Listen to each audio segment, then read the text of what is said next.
Let's take a look at one of the most confusing parts of A-level biology, the lac operon.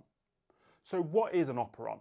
An operon is a cluster of genes that is controlled by the same promoter.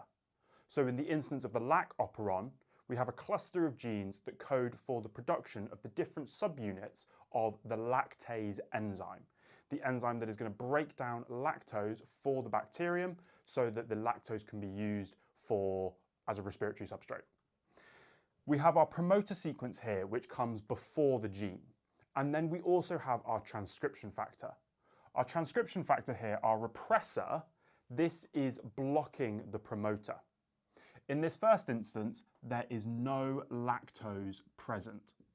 If there's no lactose present, well, it would be pointless transcribing and translating and producing an enzyme that has nothing to break down. It would be a waste of energy. So if there's no lactose present, that means that the receptor is active and can bind to the promoter. When the repressor binds to the promoter, it blocks the RNA polymerase, and the RNA polymerase cannot bind onto the DNA and transcribe that gene. So we get no expression. Now, when lactose is present, what that lactose does, which we have here, binds to the repressor. When it binds to the repressor, it inactivates the repressor. And by inactivating the repressor, it stops it from being able to bind to the DNA.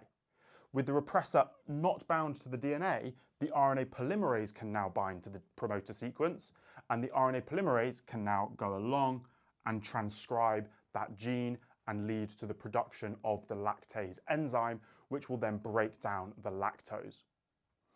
Follow for more if you want me to break down some of the more complex features of A-level biology.